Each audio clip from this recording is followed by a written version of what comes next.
Hello students, आज हम solve करेंगे 16 नवंबर 2020 को एसएससी सीजीएल का टायर सेकंड का जो पेपर सोल्व हुआ था उसको। तो शुरुआत करिए क्वेश्चन नंबर 1 से। क्वेश्चन नंबर 1 में ये कह रहा है आपसे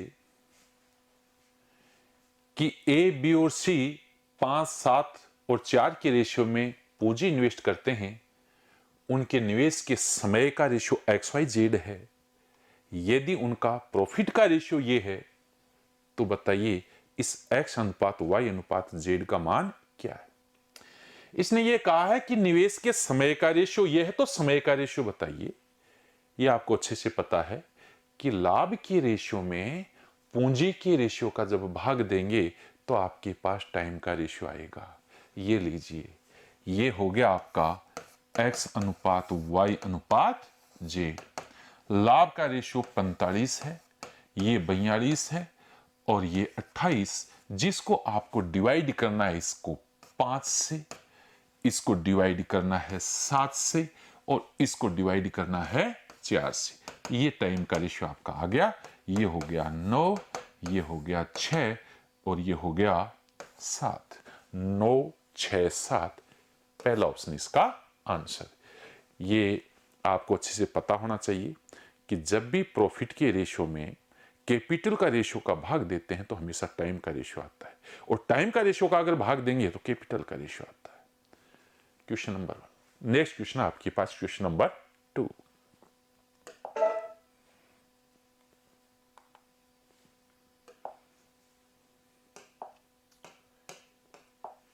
देखिए क्या कहता है क्वेश्चन। 40 रुपए पर केजी कीमत वाली चीनी को 48 रुपए पर केजी कीमत वाली चीनी के साथ किस रेशो में मिक्स किया जाए ताकि मिक्सचर को 54 रुपए पर केजी के हिसाब से अगर बेचा जाए तो 20% का लाभ हो। सिंपल एलिगेशन बेस्ड क्वेश्चन है। एलिगेशन का रूल इसमें यूज करिए। एक तो 40 के भाव की चीनी है और दूसरे आपके 48 के भाव की चीनी है। अब ये कह रहा है कि इन दोनों चीनी को किस रेशो में मिक्स करें कि अगर 54 के भाव से इसको बेचें, 54 रुपए पर केजी के भाव से, तो 20% का लाभ हो जाए। मैं ये कह रहा हूं आपको पहले इस सेलिंग प्राइस और प्रॉफिट से कॉस्ट प्राइस कैलकुलेट करनी होगी। ये देखिए कॉस्ट प्राइस क्या हो जाएगी। सेलिंग प्राइस है 54 इंटू 100 अपॉन और प्रॉफिट बताया 20, तो 120। इसको सोल्व कर लीजिए। सोल्व करेंगे तो देख लीजिए आपके पास ये आ जाएगा 5 और 6, 6 से कट गया ये 9, 45। तो आपको यहां 45 यूज करना है और अब आप एलिगेशन का रूल यूज कर दीजिए। 5 हो गया, ये आपके पास हो गया 3। बस ये 3 अनुपात 5, ये इसका आंसर है। यानी इसका आंसर है थर्ड ऑप्शन। ये मैंने अच्छे से बता रखा आपको कि ये कॉस्ट प्राइस है, ये कॉस्ट प्राइस है, तो यहां कॉस्ट प्राइस ही आएगा, जबकि इसने दिया है सेलिंग प्राइस और सेलिंग प्राइस के साथ में प्रॉफिट परसेंटेज। तो सेलिंग प्राइस और इस प्रॉफिट की सहायता से पहले आप कॉस्ट प्राइस कैलकुलेट करोगे। वो कॉस्ट प्राइस आपका एवरेज प्राइस हो जाएगा इस मिक्सचर का, और फिर एलिगेशन का रूल आप यूज कर दीजिए। 3:5 के रेशियो में इन दोनों प्रकार की चीनी को आपको मिक्स करना होगा। Next question, question number 3।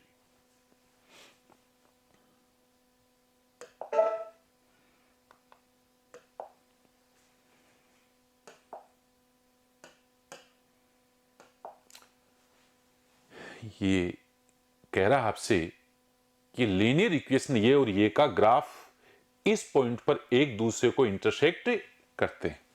ये कह रहा है कि इसकी वैल्यू कैलकुलेट करो 2 अल्फा माइनस बीटा की। दो लीनियर इक्वेशन है, इनका अगर ग्राफ खींचा जाए तो वो ग्राफ कहां इंटरसेक्ट होता है? पॉइंट पी पर, जिसके कोऑर्डिनेट क्या है? Alpha beta.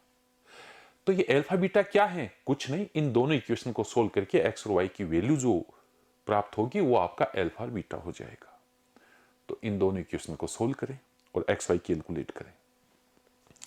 देखिए ये यहां पर माइनस का 2 और ये प्लस का 3, तो क्यों न इसको मल्टीप्लाई कर दें 3 से और इसको मल्टीप्लाई कर दें 2 से।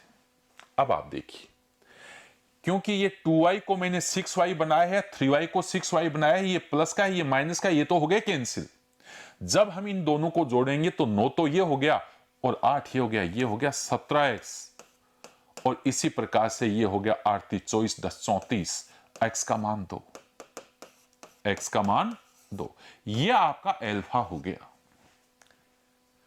अब x की वैल्यू 2 है तो y की वैल्यू कैलकुलेट करो, तो x की वैल्यू 2 रखेंगे, 6 इधर आ गया, प्लस का 2, y का मान -1, ये आपका हो गया बीटा। ये जो x और y की वैल्यूज आई हैं, ये इन दोनों लाइंस के प्रतिच्छेद बिंदु के निर्देशांक, यानी इनका जब हम ग्राफ खींचें, जैसे इस तरीके से इनका ग्राफ है, तो ये जो पॉइंट है ना, ये बता रहा है अल्फा बीटा, और हमने इसको सोल्व करने पर एक्स वाई मेरे पास ये आया, तो ये एक्स का मान यानी अल्फा ये होगा, बीटा ये हो गया। अब ये वैल्यू इसमें रखिए, आंसर बता दो। ये लीजिए 2 अल्फा माइनस बीटा, ये हो गया 2 अल्फा का मान है आपके पास 2 माइनस बीटा का मान -1, अर्थात इसका आंसर क्या होगा?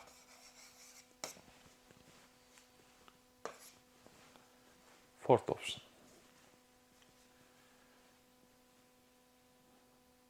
नेक्स्ट क्वेश्चन आपका है क्वेश्चन नंबर 4।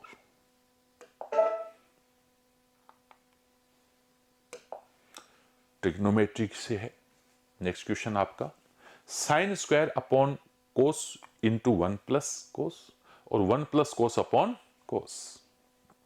देखिए एंगल रखे आंसर ज्ञात किया जा सकता है, 3 4 5 मेथड यूज किया जा सकता है, लेकिन मैं समझता हूं इसमें जो बेसिक तरीका यूज करोगे तो एक लाइन का इक्वेशन है। कैसे? Sine square 1 minus cos square होगा, sine square 1 minus cos square होगा, जिसके दो फैक्टर होंगे, एक तो होगा आपका 1 प्लस कोस थीटा और एक होगा 1 माइनस कोस थीटा। बस मैं यही देखिए आप, sign square 1 minus cos square, 1 minus cos square के दो फैक्टर हो गए और ये फैक्टर आपका इससे पूरा कैंसिल हो गया। आपके पास बचा क्या? 1 माइनस कोस थीटा अपॉन ये कोस थीटा, और अब इसमें ये जोड़ना एकदम से आसान, 1 plus cos theta upon cos theta. जब आप इनको जोड़ोगे तो क्योंकि ये डिनोमिनेटर सेम है, कोस थीटा हो जाएगा एलसीएम। अब ये कोस माइनस प्लस के कारण कट जाएगा, एक रे कितना हो जाएगा? 2 बट्टा कोस। ये देखिए कोस जब न्यूमरेटर में जाएगा तो ये हो जाएगा 2 सेक थीटा। तो इस प्रकार से इसका आंसर होगा ऑप्शन नंबर 2। सिंपल बेसिक तरीका भी यूज कर सकते हो, मुख जुबानी सोल्व करने वाला क्वेश्चन है, कुछ भी नहीं है। 3 4 5 और एंगल रखकर भी आप इसको सोल्व कर सकते हो, लेकिन बेसिक से एकदम से सिंपल सा क्वेश्चन है। देखिए आपके सामने सॉल्यूशन। अगला क्वेश्चन आपके पास क्वेश्चन नंबर 5, पांचवा क्वेश्चन।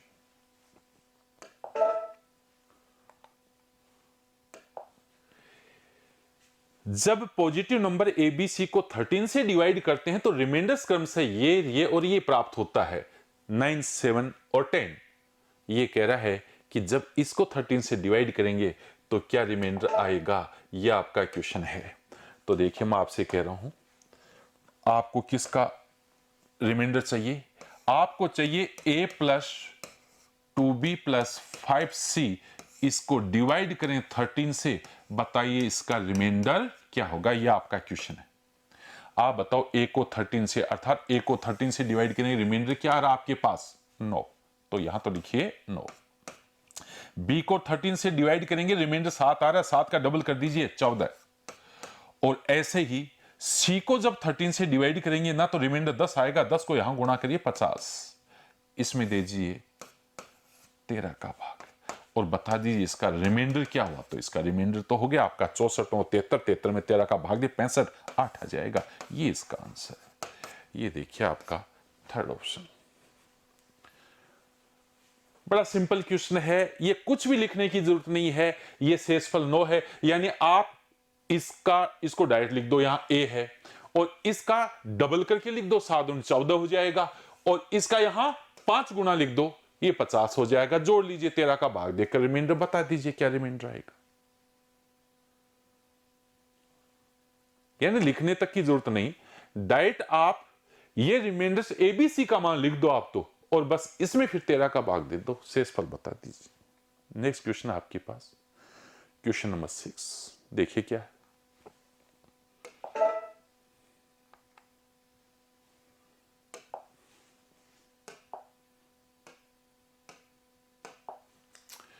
यदि किसी गोले की रेडियस को 2.5 डेसीमीटर बढ़ा दें तो इसका सरफेस एरिया 110 स्क्वायर डेसीमीटर बढ़ जाएगा। बताओ इस गोले का वॉल्यूम क्या है। जब आप किसी गोले की रेडियस में इतनी वृद्धि करेंगे, 2.5 डेसीमीटर बढ़ाएंगे, तो उसका सरफेस एरिया इतना बढ़ जाएगा। कितना? 110। अब बताइए इस गोले का वॉल्यूम क्या है। मैं आपसे कह रहा हूं गोले का वॉल्यूम कैलकुलेट करना है तो गोले की रेडियस कैलकुलेट करो, और रेडियस ऐसे कैलकुलेट करिए, गोले का सरफेस एरिया होता है 4 पाई आर स्क्वायर, तो आप इसको कर लीजिए r प्लस 5/2 और इसका होल स्क्वायर, क्योंकि मैंने रेडियस में 2.5 डेसीमीटर की वृद्धि कर दी। अगर वृद्धि नहीं करता तो एरिया इसका ये होता 4 पाई और सिंपल आर स्क्वायर, और इन दोनों में डिफरेंस ये बता रहा है 110। देखिए आप, ये सरफेस एरिया तब है जब इसकी रेडियस r है, और ये सरफेस एरिया तब है जब रेडियस में आपने 2.5 डेसीमीटर की वृद्धि कर दी। ये कह रहा है कि ये एरिया जो है इस एरिया से 110 स्क्वायर डेसीमीटर ज्यादा है।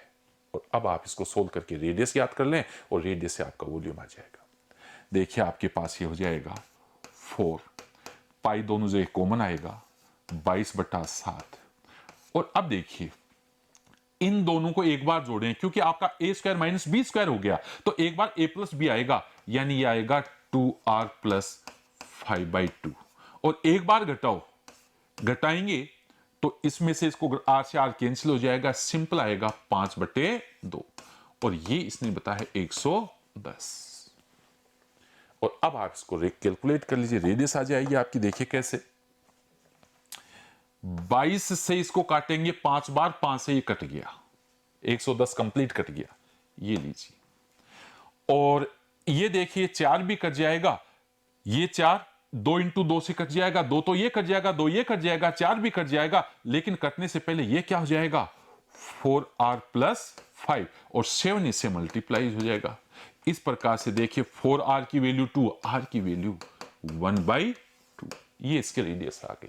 और अब इसका स्फीयर का वॉल्यूम बताना है। ये देखिए स्फीयर का वॉल्यूम हो गया 4/3 पाई r क्यूब 22/7 r क्यूब, यानी इसका क्यूब करेंगे तो 1/8, 4/3 पाई r क्यूब। और अब आप इसको सोल्व कर दीजिए, सोल्व करेंगे तो आपके पास 2 11 बटा, और ये आ जाए 7 21 क्यूबिक डेसीमीटर, ये इसका वॉल्यूम हो जाएगा। तो इस प्रकार से इसका आंसर हो गया पहला ऑप्शन 11/23। इस तरीके से आप इसको सोल्व कर सकते हैं। थोड़ा सा लेंथी जरूर हो गया, लेकिन अगर इस तरीके से करेंगे तो कहीं कोई कंफ्यूजन नहीं रहेगा। ये जब इसकी रेडियस में 2.5 डेसीमीटर की वृद्धि कर दी उसके बाद का सरफेस एरिया, जबकि पहले वाला सरफेस एरिया, दोनों का डिफरेंस है 110 है। बाकी सारा कैलकुलेशन, यहाँ रेडियस है 1/2, तो फिर आप वॉल्यूम बता दीजिए कि इसका वॉल्यूम क्या होगा। स्फीयर है 4/3 पाई r क्यूब, r का मान आपको ये दे रखा है। इस तरीके से आप क्वेश्चन नंबर 6 है। नेक्स्ट क्वेश्चन आपका क्वेश्चन नंबर 7।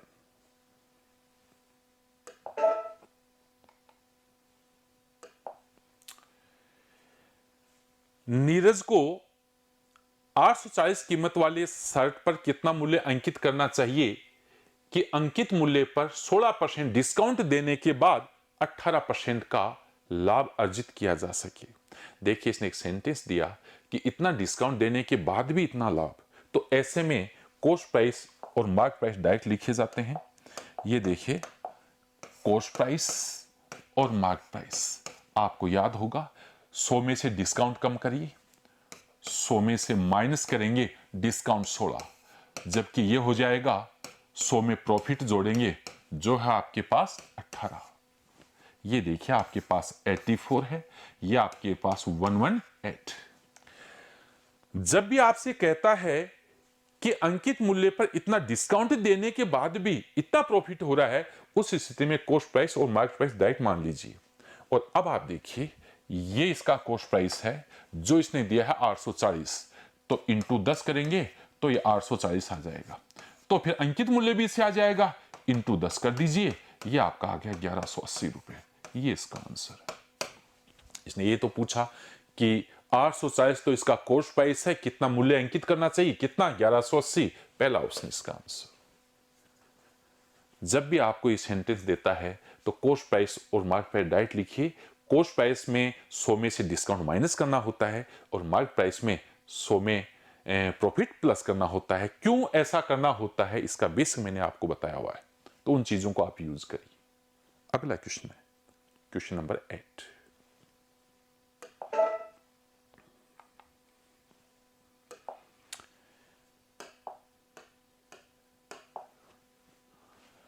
टाइम डिस्टेंस से क्वेश्चन है, देखिए क्या कह रहा है।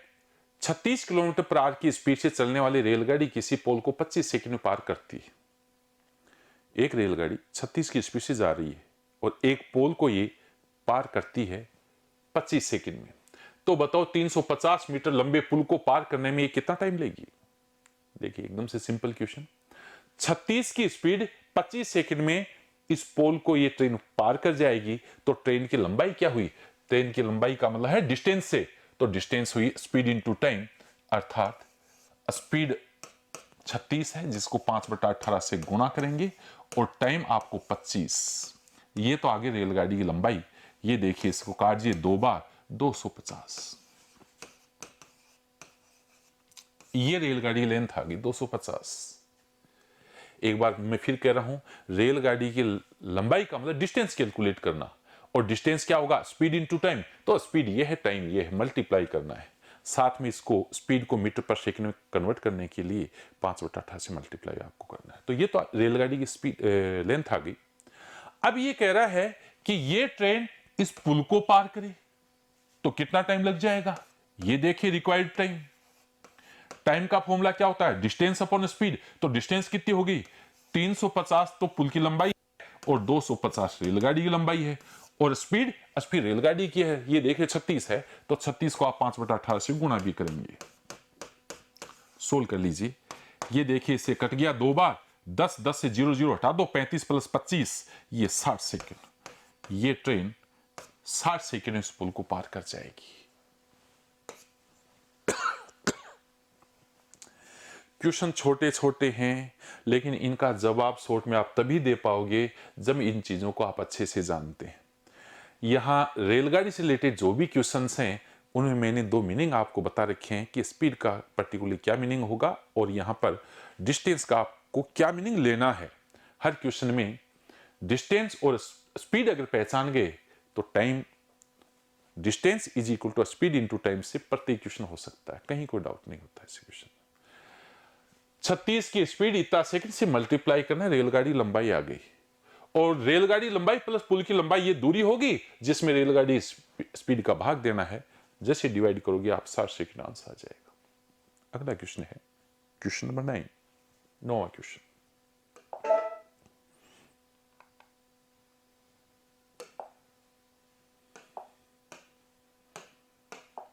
देखिए क्या कह रहा है। ए और बी समान दिन समान समय पर क्रमशः एक्स और वाई, एक्स से वाई और वाई से एक्स तक चलना शुरू करते हैं। एक दूसरे को पार करने के बाद ए और बी को अपने डेस्टिनेशन तक पहुंचने में क्रमशः इतना टाइम लगता है। यदि ए की स्पीड 33 किलोमीटर पर आवर है तो बताइए बी की स्पीड क्या है। ये आपको बता ही रखा है, पिछले पेपर के सॉल्यूशन में भी था question. V1 upon V2 is equal to √T2 upon T1 formula हमेशा याद रखिए। V1 है A की स्पीड जो आपको 33 दी, V2 है दूसरी ट्रेन की स्पीड जो हमें कैलकुलेट करनी है, और T1 और T2 दे रखे हैं, ये आपका T1 है, ये T2। तो ये देखिए ये तो है 9 T2, ये T2 हुआ, T1 ये है 49/9, 49/9। अब सोल्व करोगे तो 81 यानी 9/7 आ जाएगा ये। और अब आप इसको सोल्व कर लीजिए। आप इसको भी काटना चाहे तो काट दीजिए, देखिए कट रहा है ये 3 बार कटेगा और ये कटेगा 11, तो 77 में 3 का भाग दीजिए, V2 का मान आ गया 77/3, 25 सही 2/3 किलोमीटर पर आवर। ये स्पीड होगी third option answer. V1 upon V2 is equal to √T2 upon T1।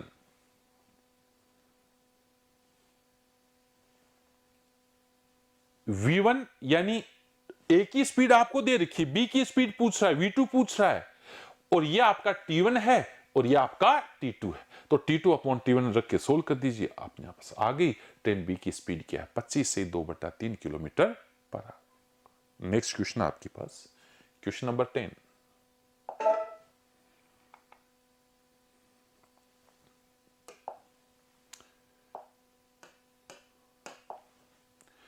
यदि 5 अंकों वाली इस संख्या, ये संख्या 3, 7 और 11 से डिविजिबल है, तो बताओ इसकी वैल्यू क्या है। भाई इसकी वैल्यू तो तभी आएगी ना जब x और y आएंगे।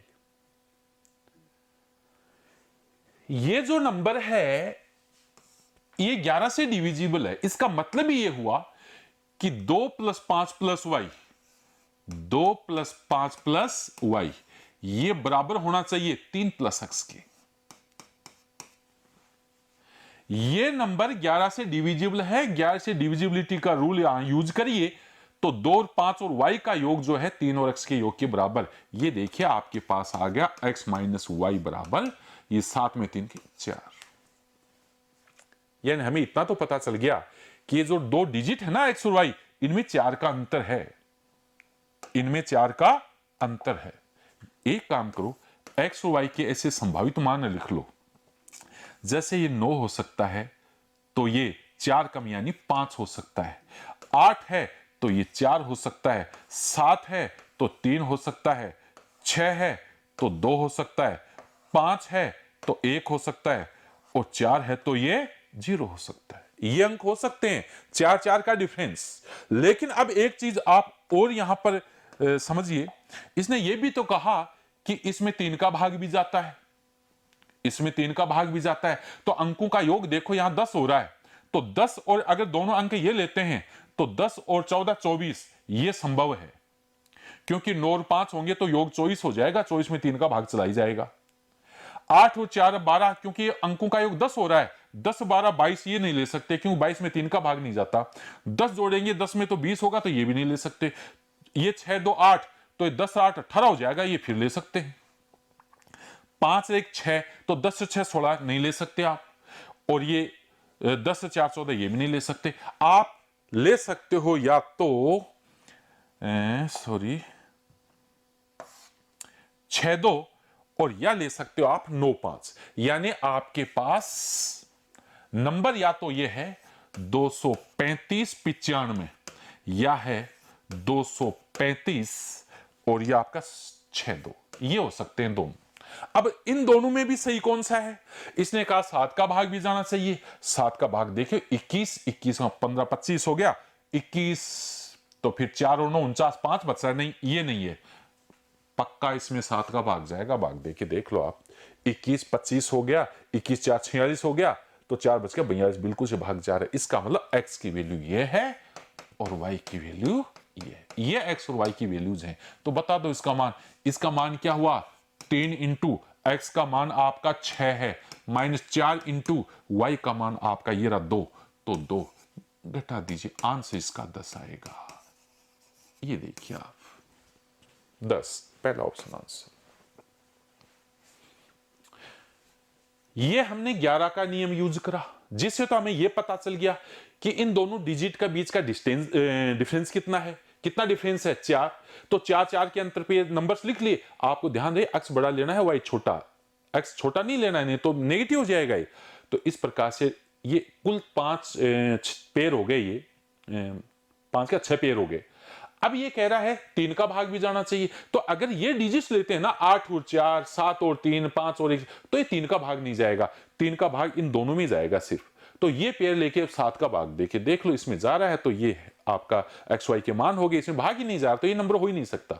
तो आंसर आपका ये एक्स का मान वाई का मान यहां रखने से प्राप्त हो जाएगा। कितना प्राप्त हो जाएगा? 10। तो 10वें क्वेश्चन में आंसर भी आपका 10 ही है। अगला क्वेश्चन है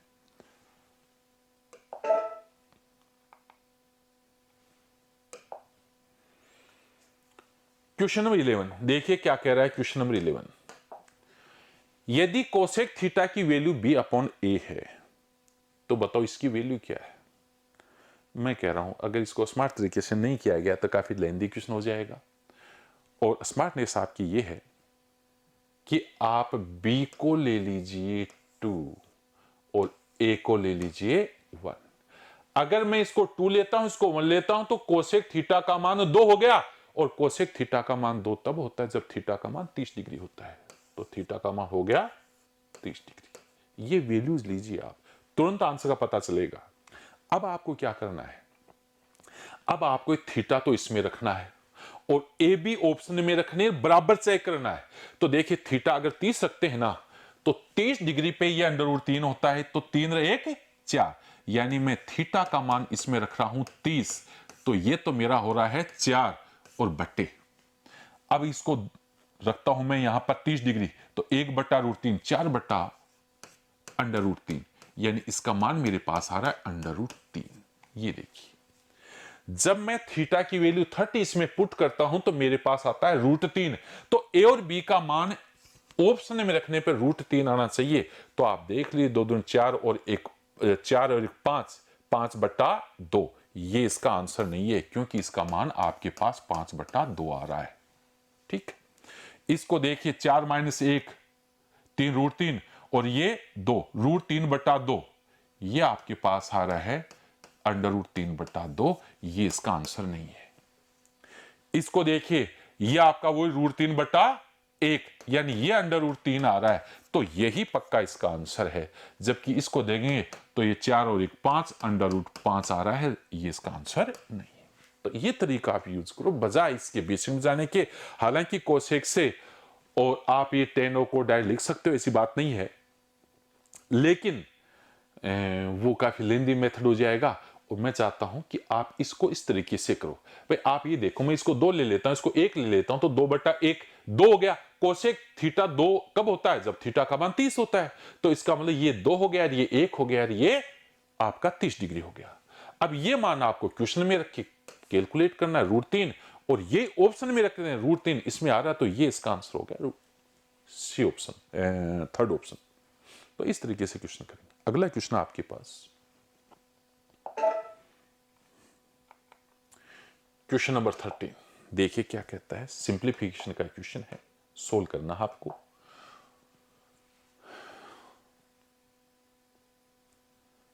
मैंने कहा था कि हर चीज को लिख के सोल्व करोगे ना तो क्वेश्चन लेंदी हो जाएंगे, टाइम कंज्यूम होंगे, टाइम कम पड़ेगा आपके पास।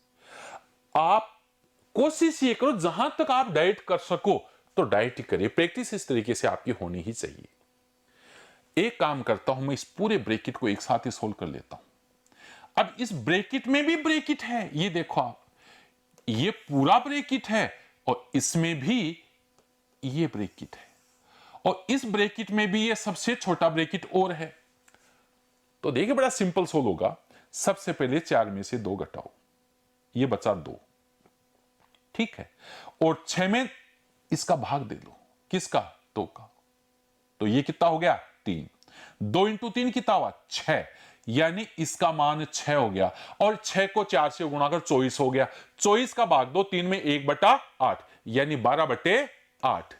ये देखिए 12/8, 12/8 का 3/2, तो 4 × 2/3। ये लीजिए इस पूरे का मान हो गया। इसमें से माइनस करना है, माइनस करना प्लस करना है। भी देखिए आप, ये आपका 3/4 3/2 हो गया, माइनस का 3/2 प्लस का 3, तो प्लस का 3/2 प्लस करना है 3/2, और इनको सोल्व कर दीजिए। ये देखिए 8/3 और ये हो गया आपका 3/2। ये 16 और 9 25, 25/6, 25/6 का मतलब हो गया 4 सही 1/6। इसका आंसर है पहला ऑप्शन।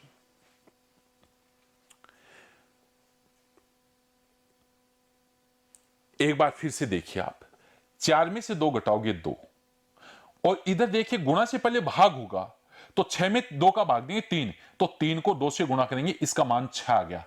अब 6 से गुणा हो जाएगा क्योंकि डिवीजन से पहले तो ऑफ सोल होगा, तो 6 चौक 24 हो गया। अब 3 में 24 का भाग देंगे तो 1/8, 1/8 फिर से गुणा होगा क्योंकि ऑफ पहले सोल होगा डिवीजन से, तो ये 12/8 हो गया। 12/8 का मतलब हो गया 3/2, 3/2 का उल्टा कर लीजिए 2/3, ये एक साथ सोल हो गया। और ऐसे इसको एक साथ सोल्व करेंगे 3/2, दोनों को ऐड करके आंसर बता दीजिए, पहला ऑप्शन इसका आंसर हो जाएगा। इस तरीके से आप क्वेश्चन करेंगे। नेक्स्ट क्वेश्चन आपके पास, क्वेश्चन नंबर 14।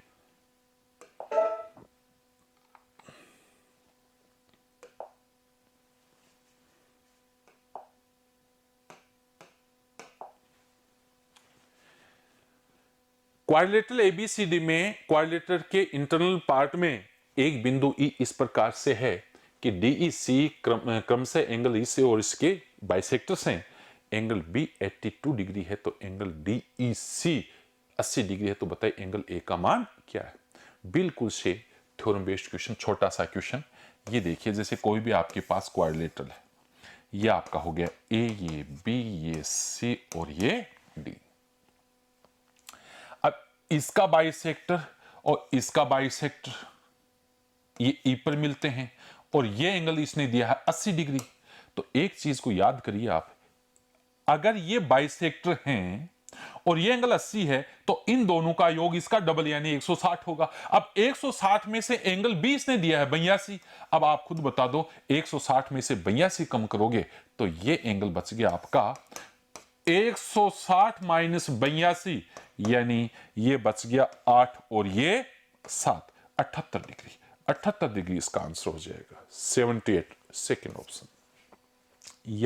याद करिए उस थ्योरम को कि इस एंगल और इस एंगल के बाइसेक्टर्स जिस बिंदु पर मिलते हैं, तो ये एंगल इन दोनों के योग का आधा होता है। ये एंगल अगर इन दोनों के योग का आधा होता है, तो फिर इन दोनों का जो योग है इसका डबल हुआ। ये 80 है तो ये 160 होना चाहिए। 160 में ये 82 है, तो 160 में 82 कम कर दीजिए, आपके पास 78 डिग्री इसका आंसर आ जाएगा।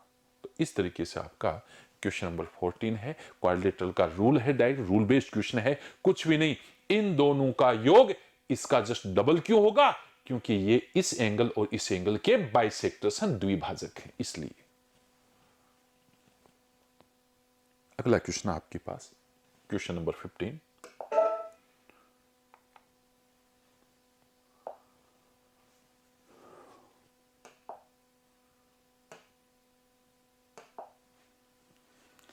जब क्लास ए से 5 बच्चे क्लास बी में प्रवेश करते हैं, तो दोनों क्लासों के बच्चों की संख्या समान हो जाती है।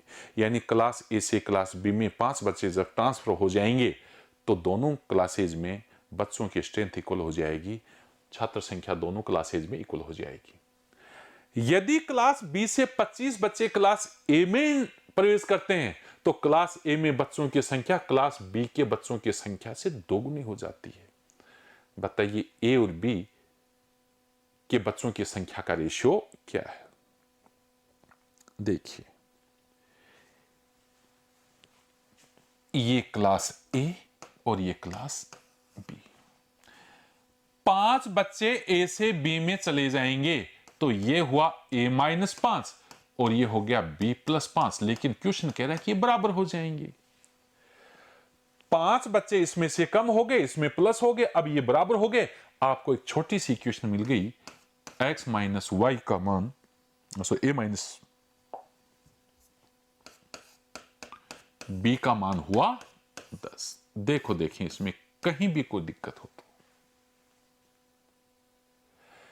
फिर ये कह रहा है कि यदि b से 25 बच्चे a में आ जाएं, यानी 25 बच्चे इधर आ जाएं, तो a+25 हो जाएगा और ये b-25 हो जाएगा। लेकिन क्वेश्चन कह रहा है कि ये संख्या डबल हो जाएगी, इसकी ये डबल हो जाएगी। तो एक इक्वेशन आपको यहां से मिल गई a-2b, और इसका मान आ गया माइनस का, ये हो गया 50 और 75। ये दो इक्वेशन आ गई। एक तरीका तो ये कि इनको सोल्व करके ए बी कैलकुलेट करो, रेशियो बताओ। देखिए, इनको जब आप जोड़ोगे ना, सॉरी घटाओगे, तो ये तो कैंसिल हो जाएगा, ये आ गया बी और ये आ गया 85। बी में तो 85 बच्चे हैं और ये 85 अगर मैं इसमें लिख दूं तो ये 95 हो गया, ए का मान 95। तो आप ये कह सकते हो कि ए और बी में छात्र संख्या का जो रेशियो है ना, ये 95 और 85 है। 95 और 85 यानी क्या है, 19 और 17, 19-17 का रेशियो है। 19-17 थर्ड ऑप्शन। एक तो तरीका ये हो सकता है, जो बेसिक तरीका है, इसमें कहीं कोई डाउट नहीं। आपने इक्वेशन फॉर्म करके इनको सोल्व किया है, लेकिन थोड़ा सा अगर दिमाग लगाया जाए तो डायरेक्ट आंसर भी मिल सकता है। और करीब करीब हर क्वेश्चन में क्लू होता है, करीब करीब हर क्वेश्चन में कोई ना कोई क्लू होता ही है। हाँ, ये तो आप भी समझते हैं, पेपर में हर प्रकार के क्वेश्चन होते हैं, टिपिकल क्वेश्चन भी होते हैं, इजी भी होते हैं। कुछ टिपिकल क्वेश्चन उनके क्लू होते हैं, कुछ के नहीं होते हैं, लेकिन ओवरऑल जब आप पेपर को सोल्व करते हैं तो टाइम बिल्कुल से बैलेंस्ड होता है, इसमें डाउट नहीं है। आप इससे करना चाहिए ये है, लेकिन मैं कह रहा हूं देखिए दूसरा तरीका इसका क्या हो सकता है। इसने ये कहा कि 5 बच्चे ए से बी में चले जाएं तो दोनों की संख्या समान हो जाएगी। तो आप देखो, इसमें से 5 नहीं, एक बच्चा इधर चला जाएगा तो ये 18 होगा, ये 18, दोनों की संख्या समान होगी। ऐसा नहीं इसमें पॉसिबल है, नहीं इसमें पॉसिबल है, नहीं इसमें पॉसिबल है। परजेंट इस क्वेश्चन की बात करें पॉसिबल नहीं है, अदरवाइज पॉसिबल हो सकता है, लेकिन एक संभावना बनती है कि देखिए यहां से एक स्टूडेंट इधर से इधर आ गया तो ये 18 हो गया, ये भी 18 हो गया, बराबर हो गया। साहब आपने एक बच्चा ट्रांसफर किया जबकि क्वेश्चन कह रहा है 5 बच्चे, तो इसका मतलब 5 बच्चे एक इकाई के बराबर है।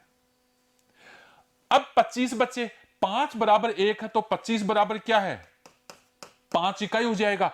अब 5 इकाई बच्चे इधर आ जाएं, 5 इकाई, तो ये कितना हुआ, 19 और 5 24, और ये कितना हुआ, 5 कम करेंगे 12, यानी ये तो आपका आ गया 24 और ये क्या हुआ 12, बिल्कुल से डबल आ रहा है। ये इसका आंसर है, दिमाग लगाया जा सकता है। 5 बच्चे इधर ट्रांसफर होंगे तो 19 और 5 24 हो गया, और इसमें से 5 कम करने पड़ेंगे तो ये आपके पास 12 हो गए, डबल हो जाना चाहिए।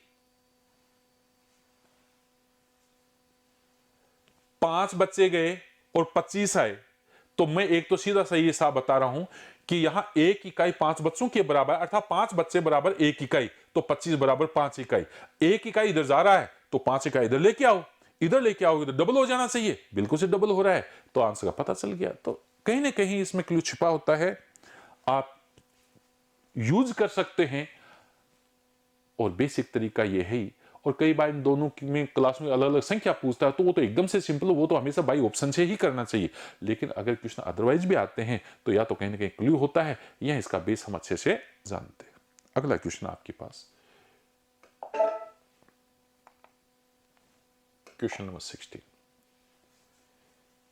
ये कह रहा है कि cos 2 थीटा प्लस 54 का मान ये है, बताओ इसका मान क्या है। कोस बराबर साइन तभी होता है जब इन दोनों का योग 90 होता है, खूब बता रखा आपको, इन दोनों का योग 90। तो आप इन दोनों को जोड़िए, इसको और थीटा को, तो 2 थीटा और थीटा 3 थीटा, और ये 54, ये बराबर 90 डिग्री होना चाहिए, ये नियम है आपका। ये 54 10 कम करोगे 36, 36 में 3 का भाग दे दो, थीटा का मान 12 डिग्री है। ये तो दी गई कंडीशन से थीटा की वैल्यू आपने फाइंड आउट कर ली। अब ये थीटा का मान आप यहां रख दीजिए, ये डायरेक्ट इसका आंसर भी आ गया। देखिए 1 बटा थीटा का मान 12 डिग्री है तो 5 गुना होगा 60 डिग्री, tan 60 डिग्री का मान √3 होता ही है, प्लस थीटा का मान 12 तो ये 5 गुना तो 60 बटा 2 30, कोसेक 30 का मान कितना होता है 2, और इसका परिमेयकरण कर दो तो 2 + √3 है ना, तो 2 - √3 आ जाएगा। परिमेयकरण करने पर ये इसका आंसर है 2 - √3, यानी फोर्थ ऑप्शन इसका आंसर, चौथा ऑप्शन इसका आंसर हो जाएगा।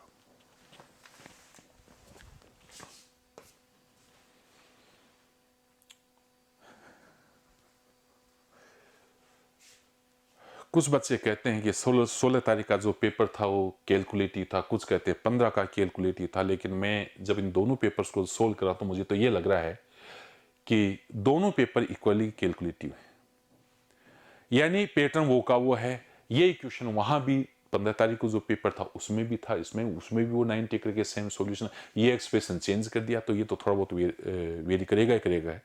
बाकी पेपर दोनों सेम कैलकुलेटिव हैं, ऐसा नहीं है कि 15 का ज्यादा टिपिकल 16 का ज्यादा टिपिकल, लगभग मिलते जुलते क्वेश्चन है। हाँ, कुछ क्वेश्चन में वेरिएशन जरूर आएगा, अलग मिलते हैं। अगला क्वेश्चन देखिए आप, तो क्वेश्चन नंबर 17, पानी से भरी अर्धगोलीय टंकी को 7.60 लीटर प्रति सेकंड की दर से किसी पाइप द्वारा खाली किया जाता है, यानी अर्धगोलाकार हेमिस्फेरिकल ये टैंक है और इसमें से पानी इस स्पीड से खाली किया जा रहा है। टंकी के 2/3 भाग को खाली करने में कितना टाइम लगेगा, जबकि टंकी की इंटरनल रेडियस ये है। पहली बात तो ये कि आप टंकी का वॉल्यूम ज्ञात करो, उसका 2/3 करो। टंकी का वॉल्यूम ज्ञात करके उसका 2/3, क्योंकि आपको 2/3 भाग को ही खाली करना है और उस वॉल्यूम को किससे डिवाइड करना है, स्पीड से, टाइम आ जाएगा। देखिए कैसे, 2/3 पाई आर क्यूब, ये तो आपका फॉर्मूला हो गया।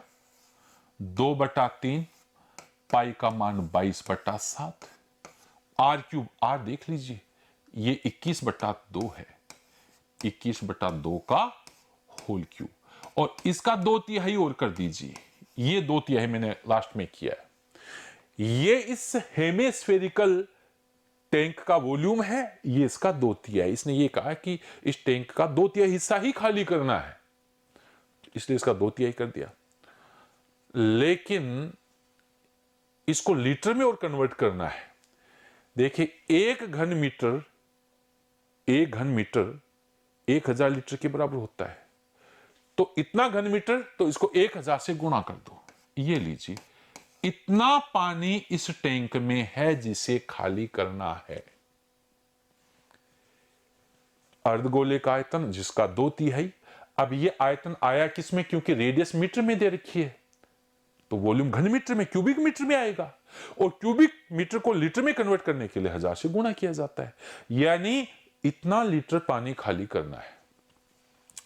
अब इसने कहा कि इस स्पीड से खाली करना है, कितना टाइम लगेगा, आवर्स में बताना है आपको। आप ये बताओ, 7.7 लीटर 1 सेकंड में, तो 7.7 तो 1 सेकंड में, तो 1 घंटे में 3600 से गुणा करो, क्योंकि 1 घंटे में 3600 सेकंड होते हैं, यानी 1 घंटे में कितना पानी खाली हो जाएगा, इसका भाग देना है, यानी आपको भाग देना है 7.7 इंटू 3600, इसका भाग देना है। भाई आप खुद बताओ, 1 घंटे में 3600 सेकंड होते हैं, 1 घंटे में 3600 सेकंड, तो ये कह रहा है 1 सेकंड में इतना पानी, तो 1 घंटे में कितना पानी, तो 3600 से मल्टीप्लाई करो, तो प्रति घंटे इतना पानी खाली किया जाता है। टोटल ये पानी खाली करना कितना टाइम लग जाएगा, इसको सोल्व करना और कुछ नहीं करना। तो अब आप इसको सोल्व करना शुरू करें। एक काम करें, एक तो पॉइंट हटा के ये 0 हटा दो, और एक 0 हटा के ये 0 हटा दो, ये तो हटा दो, ठीक। 11 से इसको काटो 2 बार, ये कटेगा 7 बार, ठीक। 7 21 ये हो गया, 21 ये हो गया, ऐसे 2 इंटू 2 4 ये हो गया, तो ये भी कट गया और ये भी सब कट गए, गलत कर गया 7 21 या 12 बचेगा, ठीक, और ये भी यहां से हट गया। अब जो बचा हुआ उसको लिख लो आप, तो ये बचा हुआ आपके पास 21/2, ये बचा हुआ है 200/3, और यहां ये बचा हुआ है 3 से काटने में 12, तो 1/12। अब इसको थोड़ा सा और सोल्व कर लीजिए, कटने में ये देखिए, ये कटा 4 बार, सो इसको भी काय को काटता हूं, चलो काट दिया तो अब कोई बात नहीं। 3 से ये कट गया 7 बार, और अब आप 4 से इसको काट दो, तो 2 से काटने 25 इंटू 7 यानी 25 7 175, और 2 से कट गया, बच गया 3। ये लीजिए, इतने घंटे इस टैंक को खाली करने में लग जाएंगे। 175/3, ये देख थर्ड ऑप्शन।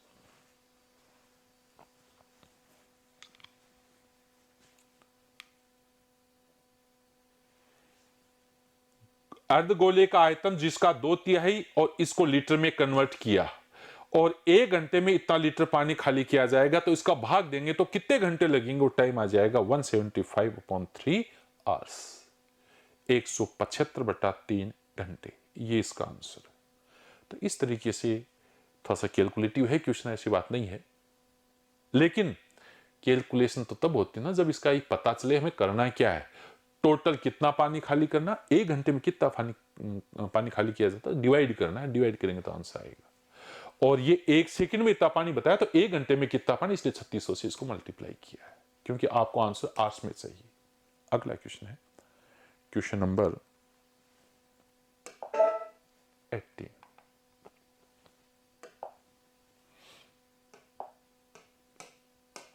क्या कह रहा है क्वेश्चन, ये कह रहा है एक्स और वाई की मंथली इनकम का रेशियो 504 है और खर्चे का रेशियो 9 और 7 है।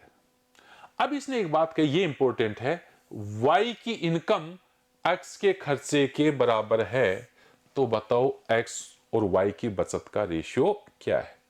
मैं बात कर रहा हूं एक्स और वाई की। पहले इनकम का रेशियो 5/4, खर्चे का रेशियो 9 और 7 दे रखा है। 5/4 इनकम का रेशियो है, ये इनके खर्चे का रेशियो है, लेकिन इसने ये कहा कि वाई की इनकम, ये इनकम एक्स के खर्चे के बराबर। ये तो आपकी इनकम है ना, ये आपका खर्चा है। ये कह रहा है कि ये जो इनकम है ना वाई की, ये इसके बराबर है। अरे बराबर कहां है, ये तो बराबर नहीं है। कोई बात नहीं, हम इसको बराबर बना देंगे। कैसे, इसको तो गुणा कर दीजिए 9 से और इसको गुणा कर दीजिए 4 से। हमारा टारगेट था इनको बराबर बनाना, क्योंकि ऐसा क्वेश्चन ने कहा है, और ये बराबर बनाते ही अब आपके पास बचत का रेशियो आ गया। कैसे, ये 45 में से 36 तो 9 बच गया, और ये आय है, ये खर्चा है, ये आपका 36 है, ये 28 तो 8, 9 8 का रेशियो। पहला ऑप्शन इसका आंसर। इसको 9 से गुणा किया, इसको 4 से गुणा किया, ये इसलिए किया क्योंकि ऐसा क्वेश्चन कह रहा है कि ये और ये बराबर हैं। ये बराबर जैसे करोगे तो ये दोनों रेशियो इंटर रिलेटेड हो जाएंगे, और जैसे इंटर रिलेटेड हुए तो आय में से खर्चा घटाओ बचत आ गई, आय में से खर्चा घटाओ बचत आएगी। आ गया 9 8 का रेशियो। अगला क्वेश्चन है क्वेश्चन नंबर 19।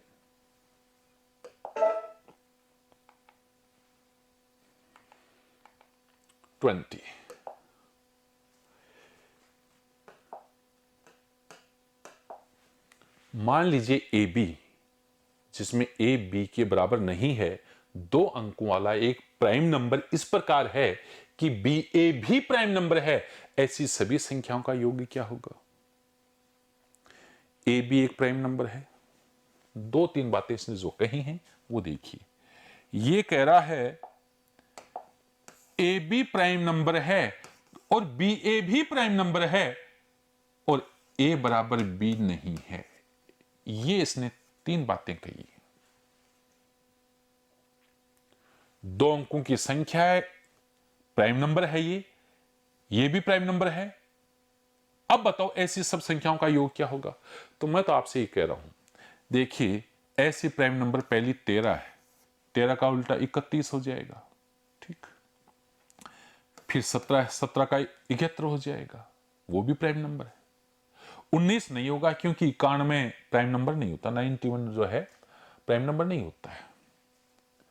इसके बाद में 31 का उल्टा 13 हो जाएगा, ये भी ऐसा नंबर है। अब आप कहोगे सर आपने 23 और 29 को क्यों नहीं लिया? अरे भाई 23 और 29 को इसलिए नहीं लिया क्यों इनका दहाई का अंक 2 है, तो उल्टा करेंगे तो 2 लास्ट में चला जाएगा, 2 लास्ट में जाने का मतलब इवन नंबर हुआ, और इवन नंबर कभी प्राइम नहीं होता है। प्राइम नंबर हमेशा 2 को छोड़कर, प्राइम नंबर हमेशा ओडी होता है। इसलिए आपको 20 से 29 तक, 40 से 49 तक, और ऐसे ही 61 से 60 से 69 तक इनको चेक करने की जरूरत नहीं है। अगला ऐसा प्राइम नंबर मिलेगा 30 से लेकर 39 तक जिसमें 37 भी है। 37 का उल्टा देखिए। अब आपको यहां न तो 40, 50, 60, 70, 70 के बाद में देखिए 71, 73, इनका उल्टा देख लीजिए, और एक 79। बस इनका योग पूछा, इसके अलावा कोई नंबर नहीं है।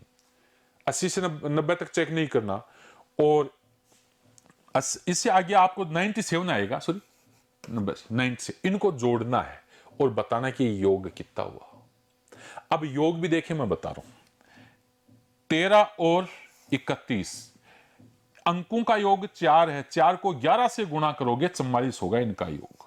ठीक, 17 और 73 7 और 1 8 88 हो जाएगा, क्योंकि अंकों का योग 8, 8 को 11 से गुणा करेंगे 88 होगा। ऐसे ही ये दोनों एक दूसरे के उल्टे हैं, तो 7 3 10, 10 का 11 गुणा 110 हो गया, ये इनका योग आ गया। और लास्ट में ये और बचा, ये देखिए ये एक दूसरे के उल्टे हैं, ये 97, ये 79, तो 9 7 16, 16 को 11 से गुणा करो 176, ये लीजिए, इनको जोड़ लीजिए, 8 4 12, 12 6 18, 1 12 और 12 8 20 21, और ये 2 2 4, ये लीजिए 418 है इसका आंसर। ऐड करना है, चाहे आप अलग अलग ऐड कर लो, चाहे इस तरीके से ऐड, इससे कोई फर्क पड़ता नहीं है। लेकिन आप अनावश्यक, जैसे आप 50 से 60 के बीच में कोशिश कर रहे हैं कि कोई ऐसा नंबर मिल जाए, 50 से 60 के बीच में कैसे मिल जाएगा? क्योंकि 50 से 60 के बीच का पहला अंक तो 5 होता है, उल्टा करेंगे तो 5 लास्ट में चला जाएगा, 5 लास्ट में जाएगा तो जिस संख्या के अंत में 5 है वो कभी प्राइम नहीं हो सकती। जिस संख्या का यूनिट डिजिट 5 है वो कभी प्राइम नंबर नहीं हो सकता। इनको चेक करने की जरूरत नहीं है। और यही क्वेश्चन आपका पहले भी एग्जाम में आ चुका है, उसमें इनकी काउंटिंग पूछी थी, ऐसे कितने नंबर हैं, तो ये नंबर आपके सामने लिखे हुए हैं, और यहां इनका योग पूछा है कि इनका योग कितना है, तो ये योग के लिए मैं कह रहा हूं 13 31, तो 3 1 4 का 11 गुना, 7 1 8 का 11 गुना, 7 3 10 का 11 गुना, और ये 9 7 16 का 11 गुना, सारे अंकों का योग है 418, इसका आंसर हो जाएगा पहला ऑप्शन। अगला क्वेश्चन,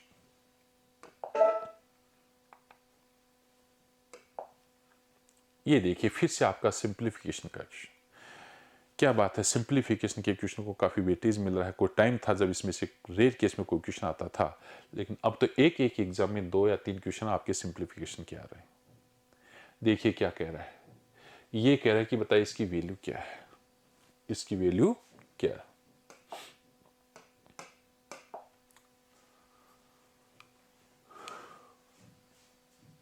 देखो देखें,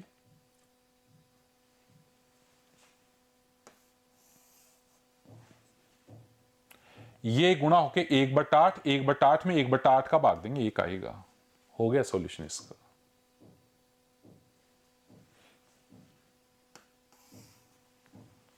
इसको देखो, देखिए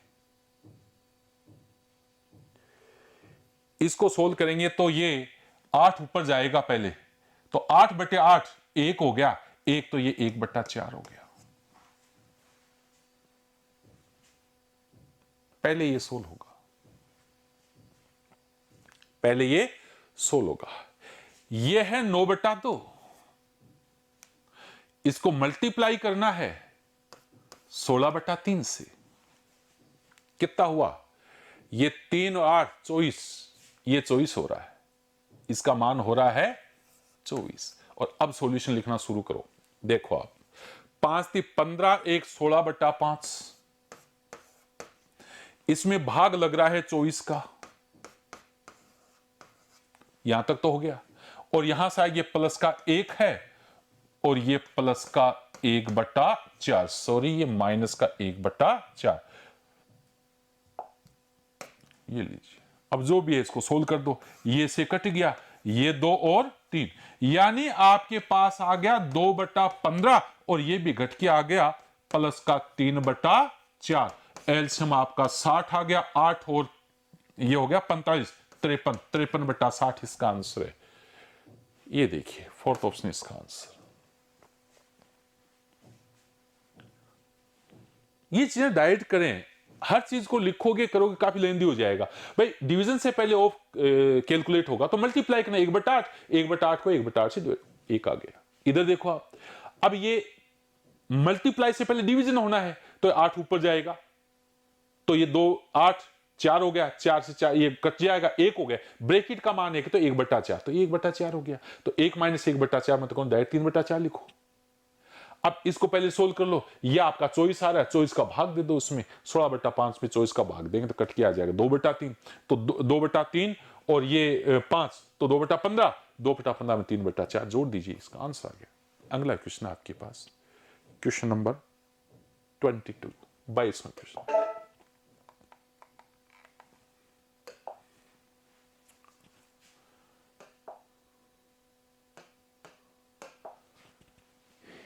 ए कोई वस्तु बी को 20% लाभ पर बेचता है, बी सी को इसे 8% लाभ पर बेचता है, सी डी को 25% हानि पर बेचता है। ये कह रहा है कि यदि ए के लाभ के बीच का अंतर, ए और बी के लाभ के बीच का अंतर 260 है, तो बताओ डी ने इसे कितने में खरीदा था।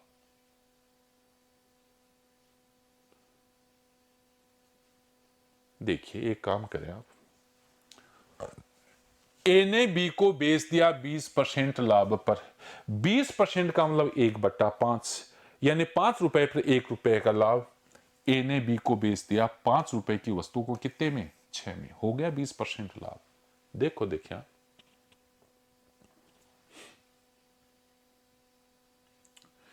20% का मतलब 1/5 होता है, आसानी से जानते हैं आप। और 1/5 का मतलब क्या हुआ कि 5 में खरीदकर 1 रुपए लाभ पर बेचा, कितने में, 6 में बेच दिया।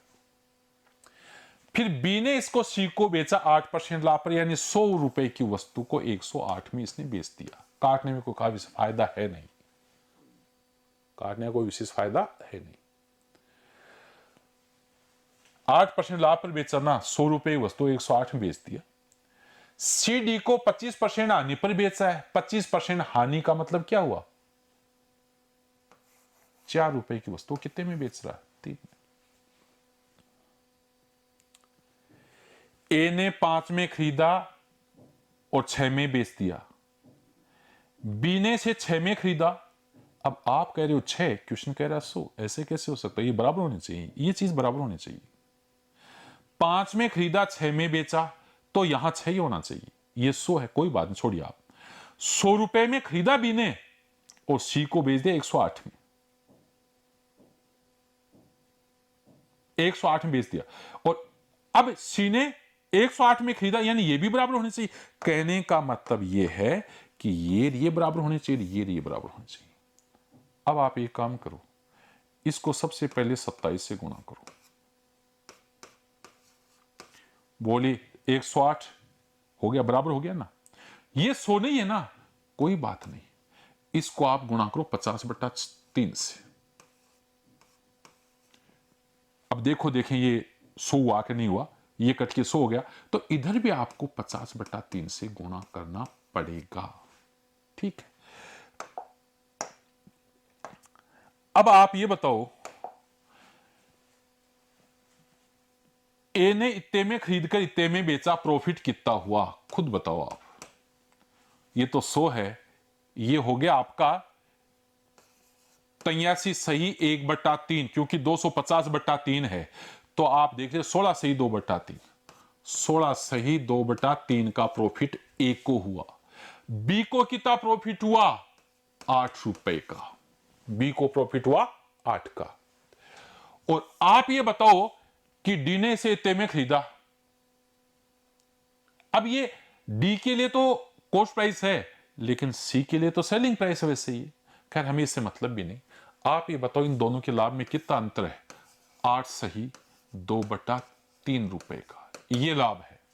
अब आप कह रहे हो 8 से 2/3 का मतलब 26/3 का, 26/3 रुपए का लाभ बता रहे हो, क्वेश्चन बता रहा है 260, सॉरी लाभ का डिफरेंस है ये, कि ये लाभ जो है ना और ये लाभ है, इन दोनों में अंतर 260 का है। ये आपको क्वेश्चन कह रहा है ये ए और बी के लाभ के बीच का अंतर ये है, और हमारे हिसाब से 8 से 2/3 यानी 26/3 का, तो इसका मान ये है। तो आप खुद देख लो, ये इससे कट गया, ये कटा 10, 1 बराबर 30 आ गया, 1 बराबर 30। तो हमें तो इसका मान चाहिए, किसका, कि डी ने कितने में खरीदा, 81 का मान। तो 81 का मान 81 से गुणा कर दीजिए, 30 इंटू 81, आपके पास 243 के 1 जीरो लगा दीजिए, 243 के 1 जीरो कितने में खरीदा डी ने, 2430। कौन सा option, second option answer.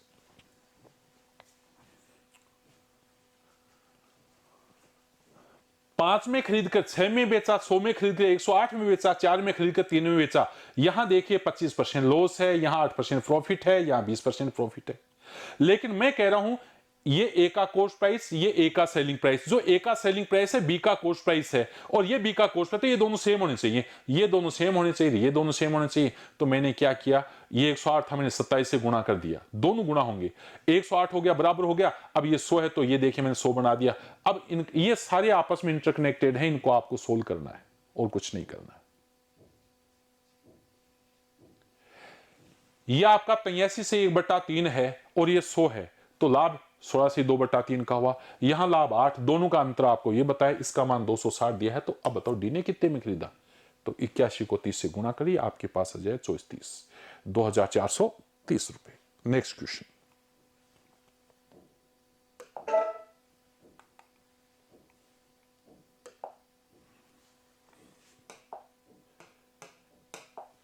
Compound interest. देखिए क्या है, ब्याज की गणना वार्षिक चक्रवृद्धि आधार पर करते हुए 20,000 रुपए की राशि पर 15% की दर से 2 से 2/3 वर्ष के में प्राप्त चक्रवृद्धि ब्याज क्या है। कंपाउंड इंटरेस्ट का क्वेश्चन है, कैसे सोल्व करें। ये प्रिंसिपल अमाउंट है, रेट 15% पर एनम है, और टाइम 2 से 2/3 वर्ष। तो सबसे पहले मैं उस चीज को लेता हूं, पहले वर्ष में 15% ब्याज होगा, दूसरे वर्ष में भी 15% ब्याज होगा। अब ये जो 2/3 वर्ष में, इसका 2/3 कर लो, 15 का 2/3 कितना, 10%। ये लीजिए, पहले तो इस चीज को आसान से समझो। पहले वर्ष में ब्याज 15%, दूसरे वर्ष में ब्याज 15%। अब 2 वर्ष बाद में 2/3 वर्ष और है ना, उस 2/3 वर्ष का ब्याज आप तो डायरेक्ट इस 15 का 2/3 कैलकुलेट कर लो। 15 का 2/3 कैलकुलेट करोगे तो आपके पास 10%, यानी जो बाकी बचा उसमें 10% ब्याज इसको मिला है। पहली चीज तो ये समझ में आ जाए। अब मैं आपसे कह रहा हूं, तरीके इसके कई हैं, मैं एक तरीका बता देता हूं आपको। पहले आप 2 वर्ष का ब्याज ज्ञात करो। देखिए 20,000 रुपए, और इसके लिए यूज करते हैं 2 और 1 और 15% ब्याज। अब आप खुद बताओ, इसका 15% कितना हुआ, 3,000, और इसका 15% 450। ये देखिए इसका ब्याज किया 6,450, ये सीआई हो गया 6,450। अब आप बताओ 2 वर्ष का ब्याज आया है, तो फिर मिश्र धन कितना हुआ, 26,450, क्योंकि 2,000 ये 6,426। अब इस पर आपको 10% ब्याज और देखना है, 10%। तो इसका 10% कितना हुआ, इस पर 10% हुआ 2645, ये ब्याज। देखिए इसका 10% लिया मैंने, ठीक है, इसका 10% 26। अब इन ब्याज को जोड़ दीजिए, ब्याज आ गया आपके पास, आ गया 5 और ये 9, 6 4 10 और 8 1 9। ये लीजिए, ये इसका ब्याज है 9,095 रुपए। Third option.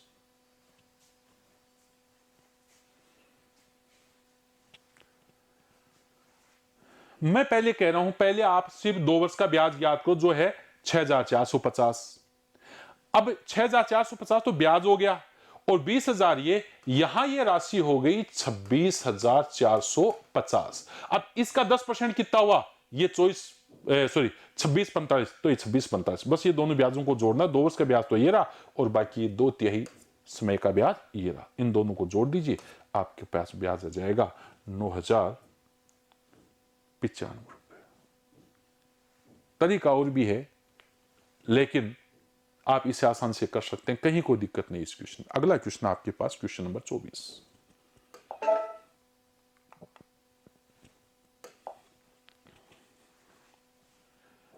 18 सेंटीमीटर ऊंचे 7.5 सेंटीमीटर त्रिज्या वाले ठोस बेलनाकार लकड़ी के टुकड़े से समान ऊंचाई और समान त्रिज्या वाला शंक्वाकार केविटी कोटर निकाला जाता है। शेष ठोस का टोटल सरफेस एरिया क्या है? पहले क्वेश्चन समझे। ये कह रहा है कि ये देखिए,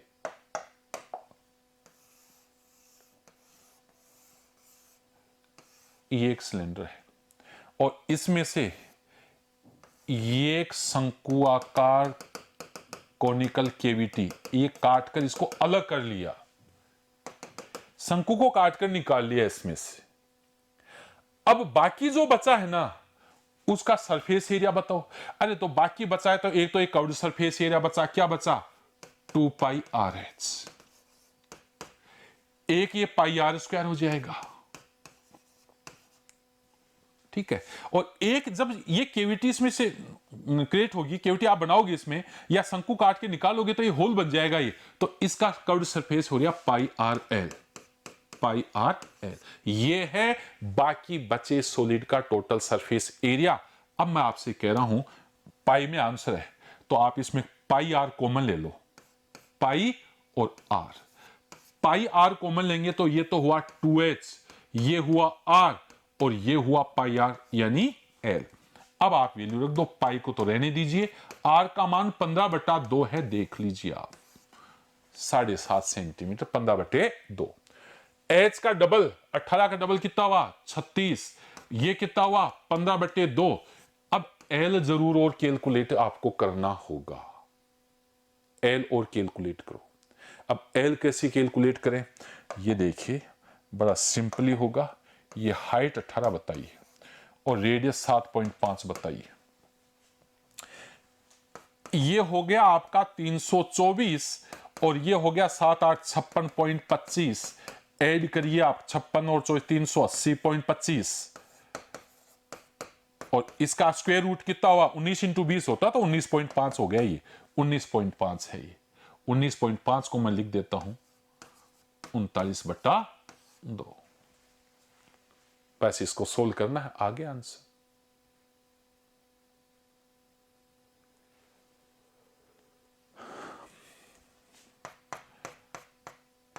पाई इंटू 15/2। अब देखिए 36 है, 19 ये हो गया 19, 19 से 7, 26 से 27 और ये 27 और 36 कितना हुआ? 63। मैं यही कर देता हूं उसको 63, मल्टीप्लाई करके हाफ कर लीजिए।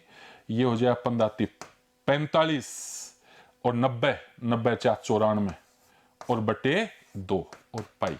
अब इसका आधा कर लीजिए, 4 दूनी 8, 7 दूनी 14, 2.5 पाई। ये इसका आंसर 472.5 पाई, फोर्थ ऑप्शन।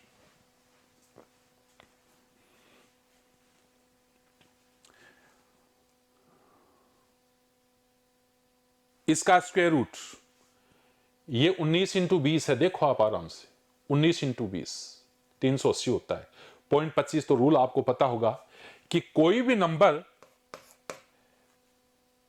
A5 है, इसका स्क्वायर क्या होता है? पहले तो स्क्वायर समझो, तो इसका स्क्वायर होता है A × A+1 और 5 का होता है 25, ये इसका स्क्वायर होता है।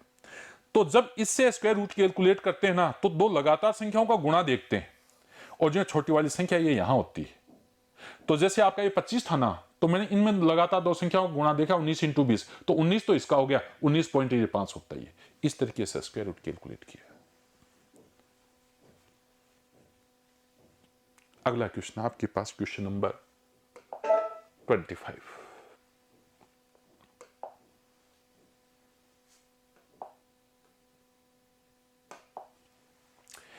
ए बी का मासिक वेतन समान है। ए बी सी अपने मासिक वेतन का क्रम से 10, 9, 8 और 9% किसी धर्मार्थ ट्रस्ट को दान करते हैं। ए और बी के दान के बीच का अंतर 400 है। ए और बी द्वारा किया गया टोटल दान सी की तुलना में 900 रुपए ज्यादा है। सी का मासिक वेतन क्या है? एक बात बताओ, ए और बी की सैलरी समान है, ठीक है, और ये कह रहा है कि ए और बी, ए तो 10% डोनेट करता है, बी 8% डोनेट करता है उसी सैलरी का, सैलरी दोनों की समान है, वो जो सैलरी समान है उसका 10% और 8% में 2% का अंतर, और क्वेश्चन कितना बता रहा है, 400 रुपए का अंतर। एक चीज तो ये, तो आप डायरेक्ट ही कह सकते हो कि 2% बराबर 400 रुपए, ठीक है। अब इन दोनों द्वारा डोनेट किया गया टोटल राशि 18% हुई, तो 18% कैलकुलेट कर लो, 18% कितना हुआ, 2 का 4, 18 का 36 हो जाएगा। ये लीजिए, ये ए और बी का टोटल डोनेशन है 3600 रुपए। अब आप कह रहे हो कि ए और बी का जो टोटल डोनेशन है ना, सी से इतना ज्यादा, कितना, 900। ए और बी का टोटल डोनेशन ये है, तो सी का डोनेशन कितना हुआ, ये देखिए 3600 में से 900 कम करो, ये सी का डोनेशन आ गया, कितना है, 2700।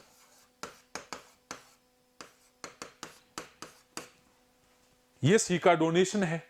अब आप कह रहे हो कि सी तो 9% डोनेट करता है सिर्फ, तो आप ये कह सकते हो कि 9% का मान 2700 रुपए है, तो ए का मान 300 रुपए हो गया, और अब आप बता दो 100 का मान कितना हुआ, तो 100 का मान हो गया 30,000 रुपए, 30,000 रुपए ही देख लीजिए।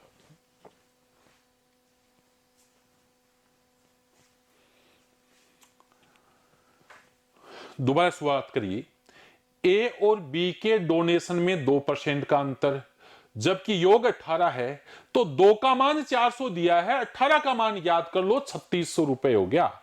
यानी ए और बी द्वारा डोनेट की गई राशि 3600 है, जबकि सी की राशि जो है डोनेशन की 3600 से 900 कम है, तो सी का डोनेशन कितना हुआ, 2700 है।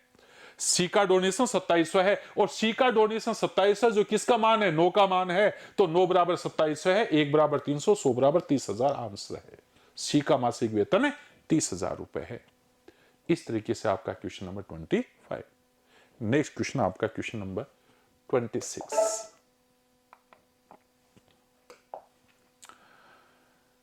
रेकरिंग डेसिमल से रिलेटेड क्वेश्चन है, आप सोल्व करिए। देखिए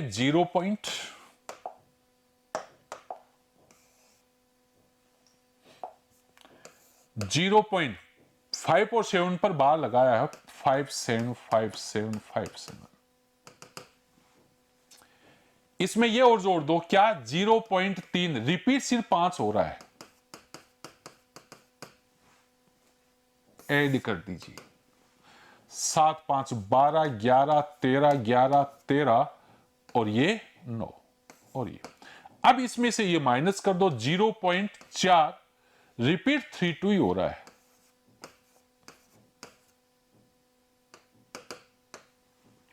माइनस कर दीजिए, 12 में से 3 गए, बच गए 9, 10 में 2 गए 8, 12 में 3 गए 9 और ये फिर से 8, 12 में से 3 गए 9 और ये बच गया आपका 4। 0 पॉइंट, आंसर क्या हुआ, आंसर हुआ 0.4 पर बार नहीं है, 9 8 9 8 9 8 ये है, तो 9 8 पर बार है, ये इसका आंसर है, यानी सेकंड ऑप्शन, सेकंड ऑप्शन इसका आंसर। 9 8 पर बार है ये, क्योंकि यहां 9 8 9 8 9 8 रिपीट हो रहा है। तो इस तरीके से आपका क्वेश्चन नंबर 26। नेक्स्ट क्वेश्चन आपका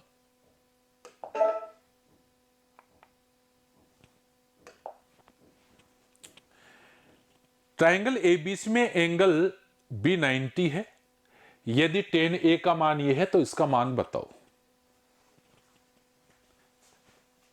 ये राइट एंगल ट्रायंगल है आपका,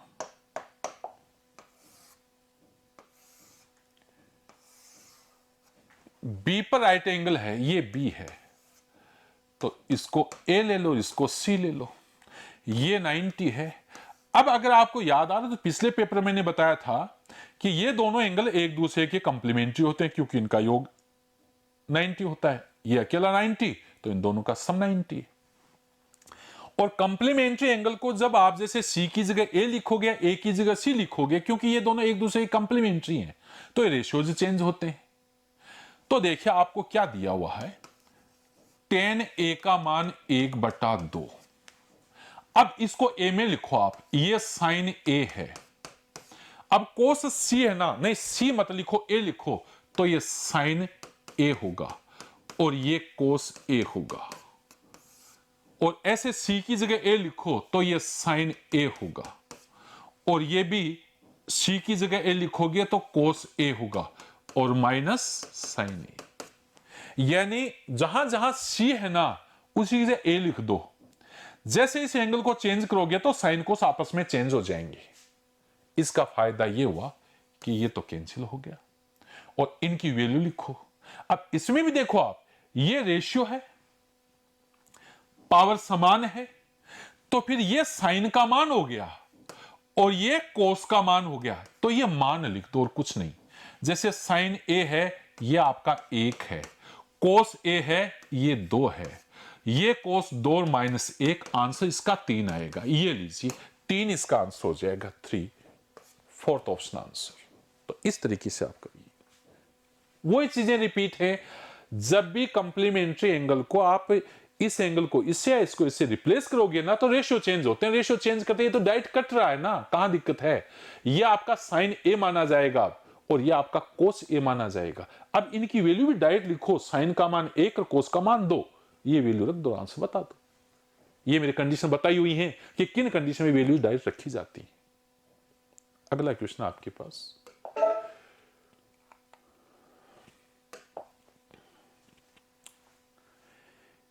किसी निश्चित राशि को ए बी सी डी के बीच इस प्रकार विभाजित किया जाता है कि ए और बी के हिस्से का रेशियो 1:3, बी और सी के हिस्से का रेशियो 2:5, सी और डी के हिस्से का रेशियो 2:3 है।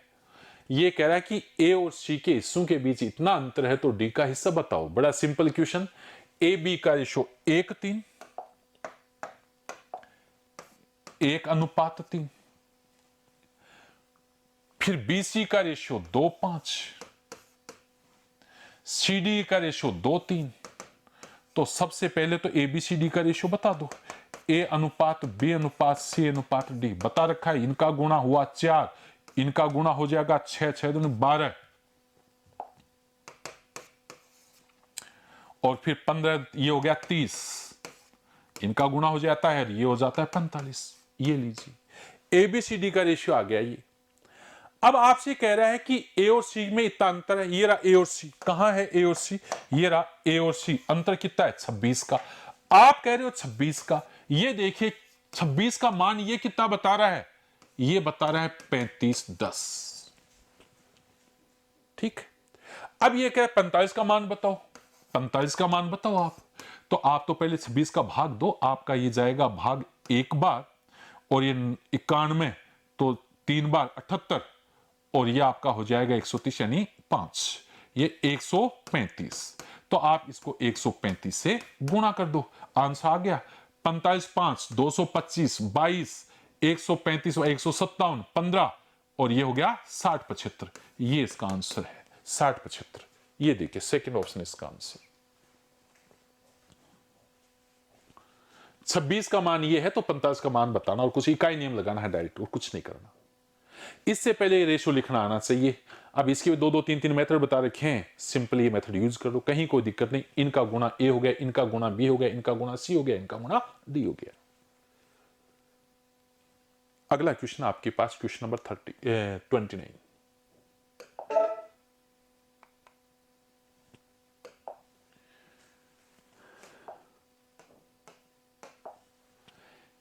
किसी राइट सर्कुलर कोन के बेस की सर्कमफ्रेंस ये है, किसी लंबवर्तीय शंकु के आधार की परिधि। अब मैं आपसे कह रहा हूं परिधि है तो रेडियस 7 हो गया। अब इसके बारे में सोचने की जरूरत नहीं, खूब बता रखा आपको। यहां पर रेडियस का मान कितना हुआ 7, क्योंकि परिधि अगर 44 हो, एरिया अगर 154 हो, तो रेडियस हमेशा 7 होती है। ये 7, इसकी हाइट ये है। अब आप बताओ ये रेडियस और ये हाइट, तो एल का मान हो गया 24 7 25। पाइथागोरस ट्रिपलेट याद करिए। ये देखिए आपका शंकु है, ये 24 है, ये 7 है, तो 7, 24 और 25 का ट्रिपलेट होता है। ठीक, शंकु का पृष्ठीय क्षेत्रफल बताओ, पाई आर एल का मान बताना है। तो पाई आर एल, और देखिए पाई का मान रखना पड़ेगा, पाई में आंसर नहीं है, तो ये तो हुआ 22/7, रेडियस आपके 7, एल का मान 25, कट गया आपके पास 25, तो 50 और ये 55, 550 है इसका आंसर। ये देखिए, ये इसका आंसर।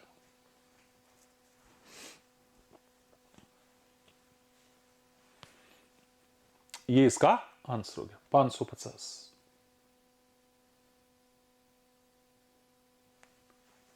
अगला क्वेश्चन देखिए आप। मैंने पाइथागोरस और ट्रिपलेट्स याद करने के लिए कहा था, ये इस तरीके से आपके यूजफुल होते हैं। क्वेश्चन है आपके पास ट्रिग्नोमेट्री से, ये कह रहा है कि इसका मान बताओ, इनमें से क्या है। तो इसमें क्यों ना 3, 4, 5 मेथड यूज कर लें, वो ज्यादा बेटर होगा। देखिए 3, 4, 5 मेथड यूज करिए आप। ये हुआ 3/4, ये 5/4, 3, 5, 8/4, इसका मान 3 हो गया, इंटू ये आपका हुआ 4/3, और ये 5/3, 1/3 कम करेंगे 2/3, ये लीजिए, ये तो न्यूमरेटर हो गया।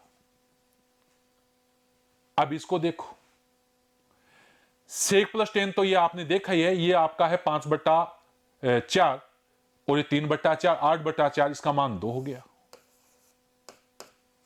और 1 में से 3/5 घट 2/5 होगा।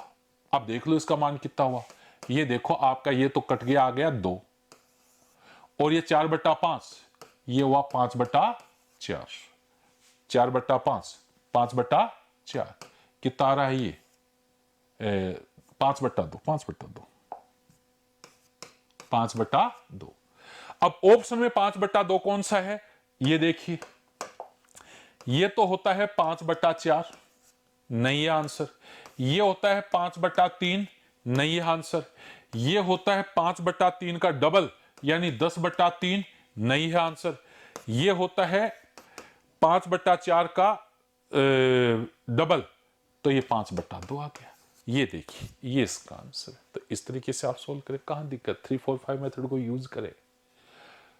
अब इसको सोल्व करोगे तो ऐसी बात नहीं, सोल्व भी हो जाएगा, बेसिक तरीके से हो जाएगा, एंगल से भी हो जाएगा, लेकिन इन सब की बजाय अगर आप ये मेथड यूज कर लें तो मेरे हिसाब से तो कहीं कोई दिक्कत नहीं है।